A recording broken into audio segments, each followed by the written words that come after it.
Guys आज की Monday night raw from Netflix जो हो रही थी Dallas Texas the American airlines error से वो फाइनली एंड हो चुकी है और आज तो जॉन ब्रैडशॉ लिफील्ड द जेबीएल भी यहाँ के लिए ऑफिशियल किए गए थे। तो चलिए एक बार नजर मार लेते हैं कि आज हमें क्या कुछ देखने को मिला। तो वीडियो को एंड तक पूरा देखना है आपने, चैनल को अभी लाइक एंड सब्सक्राइब कर दो। एंड नाउ आप देख रहे हैं रेसलमैनिक्स एंड सब्सक्राइब करना तो बनता है। तो जो की धमाकेदार शुरुआत होती है बैक स्टेज के अटैक सेगमेंट से, जहाँ नाया जैक्स रिया रिप्ली पर अटैक कर देती हैं, लेकिन एडम पियर्स जल्दी इन चीजों को रोक देते हैं। देन हमें वहीं रिंग में द मेन इवेंट जेउसो देखने को मिलते हैं, जो मस्ताते हुए रिंग में आ जाते हैं एंड कहते हैं कि देखो द मेन इवेंट जेउसो अब आपके घर आ चुका है एंड आज तो जरा सी बड़ी चीजें करनी है क्योंकि the world heavyweight championship match is going around. लेकिन तभी गंथर वहां पे आ जाते हैं और कहते हैं कि मैं जानता हूँ, मैं गैस कर सकता हूँ तुम क्या कहने वाले हो, यही ना कि तुम वर्ल्ड चैंपियन बनोगे, यही कहना चाहते हो ना जेउसो। जेउसो कहते हैं नहीं, मैं तो ये कहने वाला था कि कैसे मैं सैटरडे नाइट मेन इवेंट को तुम्हारा मुंह तोड़ दूंगा गंथर। तो गंथर कहते हैं यार तुम कितने फनी हो, तुम कंपनी की एक रियल मैस्कॉट हो जो इधर उधर भागता रहता है। कस जिमी यूसो भी मुझे चैलेंज कर लेते, मैं तुम दोनों को ही शांत कर देता। लेकिन जे कहते हैं कि भाई सोच समझ के मेरे भाई को इन्वॉल्व मत कर इसमें। तो गंथर कहते हैं क्या ही फर्क पड़ता है, तुम कौन सा वादों पे टिकने वाले हो, भाई तो एक यस मैन है, किसी की सीटी बजी नहीं कि तो तुरंत वहां पहुंच गया, चाहे फिर कोडी रोड्स हो या जिमी यूसो या रोमन रेंज, क्या ही फर्क पड़ता है।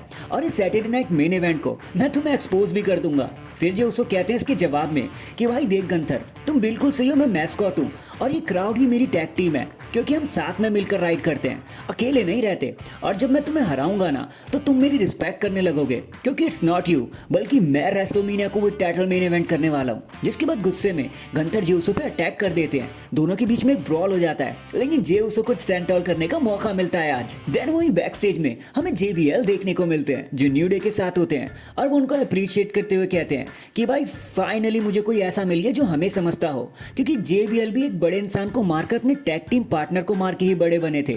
एक फेक लीडर रे मस्टीरियो के मैच में वो हो सकता है रिंग साइड पर आके इस मैच को मॉनिटर करे, मतलब कॉफी किंगस्टन वर्सेस रे मस्टीरियो के मैच को। फिर हमें नाया जैक्स का एक इंटरव्यू देखने को मिलता है, जिसके बाद हम चलते हैं कॉफी किंगस्टन वर्सेस रे मस्टीरियो के मैच में जो होता है एक सिंगल्स मैच। और सीरियसली इस एज में भी, एज 50 में भी रे मस्टीरियो क्या जस्ट फाइन काम करते हैं, उनको रोकना अनलिमिटेड इम्पॉसिबल है। जहाँ न्यू डे को गुस्सा भी आ जाता है कि भाई उनकी थीम सॉन्ग की शुरुआत में बिगी लैंगस्टन की आवाज क्यों आ गई। खैर बैक टू द मैच, उनके इस गुस्से से क्या ही फर्क पड़ने वाला था क्योंकि रे मस्टीरियो आज भी कॉफी किंगस्टन को हरा देते हैं। जिसके बाद न्यू डे उन पे अटैक करने की जरूर सोचते हैं, लेकिन एलडब्ल्यू भी आके रे मस्टीरियो की जान बचा लेते हैं। लेकिन उनसे नजरें बचाते हुए न्यू डे एक बार फिर से पलटवार करते हैं और सभी को शॉक कर देते हैं। फिर कुछ अननेसेसरी बैकस्टेज मूवमेंट्स और इंटरव्यूज के बाद हम चलते हैं सैमी ज़ेन की तरफ जो हमें रिंग में दिखाए जाते हैं और वो कहते हैं कि ये कभी ओल्ड नहीं होता ना, the way you singing my song. खैर मैं कुछ कहना चाहता हूँ, मैं आपको ये बताना चाहता हूँ कि अब बहुत हो गया, इनफ इज इनफ। सैमी ज़ेन भी अब रॉयल रंबल में एंट्री मारेगा, उसे जीतेगा और सबके सामने बाहर आएगा। एंड अब मैं किसी की हेल्प नहीं करूंगा, अब मैं खुद की हेल्प करूंगा। देखो 14 साल पुराने सैमी ज़ेन ने, जब वो 14 साल का हुआ करता था, उसने एक सपना देखा था कि वो रेसलर बनेगा और रेसलमेनिया को मेन इवेंट करेगा। तो वक्त आ गया है कि उस छोटे से सैमी ज़ेन की बात मान ली जाए, उसका सपना पूरा कर दिया जाए। And let's take each and everything now. अब विनर सब कुछ लेकर जाएगा। लेकिन तभी केविन ओवेंस वहां जाते हैं और सैमी ज़ेन कहते हैं कि मेरे भाई तुम बहुत अच्छे हो यार, मैं तुम्हारी रग रग से वाकिफ हूं और मुझे पता है तुम क्या कहने आए हो, मेरे को पता था तुम यहाँ जरूर आओगे। तो बताओ इसे कैसे एंड करना चाहोगे, मारकर या फिर शांत होकर। तो केविन ओवेंस कहते हैं मतलब क्या है तेरा इस चीज से, क्या एंड करना चाहते हो। तो सैमी ज़ेन कहते हैं देख भाई मुझे पता है कि तुम नाराज हो क्योंकि मैंने और कोडी रोड्स ने रोमन रेंज को ज्वाइन किया था, ये जानने के बावजूद भी कि रोमन रेंज ने हमारे साथ कितना बुरा सलूक किया था पास में, बट हम सब ओवरलुक करके उसके साथ मिल गए, उसे माफ किया जैसे हमने तुम्हें माफ किया था। केविन तुम भी बहुत दूध के धुले नहीं हो, लेकिन हम ऐसे ही हैं यार, हम माफ करते हैं, लोगों को सेकंड चांस मिलना ही चाहिए। लेकिन केविन ओवेंस कहते हैं कि भाई तूने जरा सा ज्यादा ही सोच लिया सैमी, देख मैं दोस्ती के नाते यहाँ पर आया हूँ, हम 25 साल से एक दूसरे को जानते हैं। 25 साल पहले हमने एक सपना देखा था कि कैसे रेसलमेनिया को मेन इवेंट करने वाले हैं, हमने वो किया भी, लेकिन अब जरा अलग तरीके से करना चाहता हूँ मैं। तुम रॉयल रंबल जीतोगे भाई, मुझे पूरा यकीन है, फिर तुम मुझे पिक करना, हम साथ में रेसलमेनिया को मेन इवेंट करते हैं ना, कैसा रहेगा ये आइडिया। फिर केविन ओवेंस कहते हैं सैमी देखो यार, टाइटल जीतना ना जीतना अलग बात है, लेकिन एट द रॉयल रंबल तुम मेरा साथ जरूर देना भाई, जैसे तुम रोमन और कोडी का साथ दिया करते थे, मैं भी तो तुम्हारा भाई हूँ, मेरे को बताया तुम मेरी बात जरूर मानोगे। एंड इतना कहकर केविन ओवेंस वहाँ से चले जाते हैं और सैमी कंफ्यूज हो जाते हैं कि भाई यार अब मुझे क्या करना चाहिए। नेक्स्ट हमें शेमस का इंटरव्यू देखने को मिलता है जहाँ वो कहते हैं कि 15 साल पहले या जितने भी साल पहले मैंने डेब्यूट किया था, मैंने आते ही जॉन सीना को हराकर उनकी वर्ल्ड चैंपियनशिप जीती थी। नॉर्मली लोग आईसी टाइटल को पहले जीतते हैं, लेकिन मैंने वर्ल्ड टाइटल को पहले जीता और तभी से मेरा सपना बन गया कि मुझे आईसी टाइटल को भी चेस करना है। अब at the Saturday night main event मैं वो सपना पूरा करके रहूंगा। तो ब्रॉन ब्रीकर वहां पे आके टाइटल को फ्लैश करते हैं और कहते हैं कि भाई जरा देख ले शेमस, तुम इतने ही करीब आओगे इस टाइटल के, इससे ज्यादा नहीं।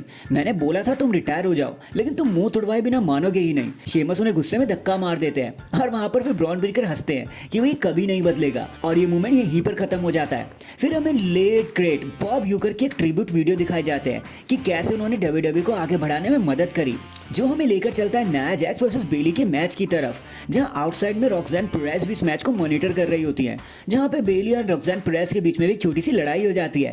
लेकिन आज एक अनायलेटर लगा के नाया जैक्स बड़े प्यार से अपने मैच को जीत लेती है। लेकिन मैच के बाद रिया रिप्ली आकर उन पे अर्ली अटैक का बदला लगाने लगती है। दोनों के बीच में ब्रॉल हो जाता है, लेकिन इन दी एंड ऑफिशियल आकर इन्हें रोक देते हैं। रिया रिप्ली का स्टैंड टॉल करने का मौका बन जाता है और हाँ, वो रिया रिप्ली नाया जैक्स को चैलेंज भी कर देती है कि भाई मैं सैटरडे नाइट मेन इवेंट को अपना टाइटल ऑन द लाइन रखने के लिए तैयार हूँ, तुझे लड़ना है तो आ जाइयो मेरे सामने। फिर वही बैक स्टेज में हमें Sami Zayn and Seth Rollins देखने को मिलते हैं। तो सेथ रॉलिंस कहते हैं फाइनली सैमी ज़ेन अब खुद की हेल्प करेगा, फाइनली अब तुम सबके सामने आ गए, नाइस। लेकिन make no mistake about it, अगर रॉयल रंबल में कोई दोस्ती नहीं होगी भाई, मुझे मौका मिला तो मैं तुझे निकाल दूंगा सैमी। तो सैमी कहते हैं कि हाँ जरूर, लेकिन ये याद रखना कहीं मैं ही तुझे पहले ना निकाल दूं। जिसके बाद हमें पेंटा वर्सेस पीट डन के बीच में एक सिंगल्स मैच देखने को मिलता है and as expected heavy momentum के चलते पेंटा अपने मैच को एक स्ट्रॉन्ग फैशन में दोबारा से जीत लेते हैं। देन हमें ऑडियंस में the best in all CM Punk देखने को मिलते हैं, जो जैकी को इंटरव्यू देते हुए कहते हैं कि देखो भाई, रॉयल रंबल में हमारा काफी इतिहास रहा है, फिर चाहे डब्ल्यूडब्ल्यूई को छोड़ना हो या वहां पे इंजर्ड होना, हमने वहां सब कुछ किया है। लेकिन इस बार कहानी जरा सी डिफरेंट है, क्योंकि मैं सीएम पंक रॉयल रंबल में जीतने वाला हूं, उसको खिताब अपने पास रखने वाला हूं और अब जिसको भी लेके आना है मेरे सामने ले आओ। Drew McIntyre, Seth Rollins, Roman या फिर हुल्क होगन, जिसको सामने लेके आना है लेके आ जाओ। हम 29 के 29 बंदों को बाहर फेंकेंगे, जिसके बाद मैं मैच जीत जाऊंगा, क्योंकि there can be only one best in the world, जो है सीएम पंक। नेक्स्ट हमें Damage Control versus the Pure Fusion के बीच में टैग टीम मैच दिखाया जाता है। बताने को यहाँ कुछ भी नहीं है, एक मून शॉट लगा के ईओ स्काई अपनी टीम के लिए मैच को जीत लेती है। एंड फाइनली ये सारी चीजें लीड करती है हमें हमारे मेन इवेंट की तरफ। एक राइवलरी रिन्यूअल मैच हुआ था Seth Rollins versus Drew McIntyre के बीच में। एक बिग मैच फीलिंग आ गई थी डैलस टेक्सास में। रेसलमेनिया 40 का रिविजिट दिख रहा था हमें, जैसे हम टाइम मशीन में वापस चले गए हों। लेकिन इस बार रिजल्ट जरा सा डिफरेंट रहा, क्योंकि सेथ रॉलिंस एक जैक नाइफ पिन लगा देते हैं और ड्रू मैकिंटायर को सरप्राइज करते हुए मैच को जीत भी जाते हैं। बट फिर इसी गुस्से में ड्रू मैकिंटायर उन्हें मारने लगते हैं कि भाई तू कैसे जीत गया। लेकिन उनकी हेल्प के लिए सैमी ज़ेन भी उधर आ जाते हैं और हमें एक ऑल आउट ब्रॉल देखने को मिलता है इन एथलीट के बीच में। लेकिन अनफॉर्चुनेटली ड्रू मैकिंटायर के धोखे में सैमी ज़ेन अपने हिलुवा किक सेथ रॉलिंस को ही लगा बैठते हैं और सब शॉक हो जाते हैं कि भाई ये क्या हो गया। फिर सैमी ज़ेन सेथ रॉलिंस को चेकआउट करते हैं एंड डैंग, इसी के साथ हमारी आज की मंडे नाइट रॉ यहीं पर खत्म हो जाती है। लेकिन आपका शो के बारे में क्या कहना था? आपको ये रॉ विद नेटफ्लिक्स कैसा लगा? कमेंट करके जरूर बताना। एंड अगर चैनल पर नए हैं तो चैनल को अभी लाइक एंड सब्सक्राइब कर दो। बाकी मैं मिलता हूँ आपसे किसी और अपडेट के साथ। अब तक के लिए अपना ख्याल रखें और खुश रहें।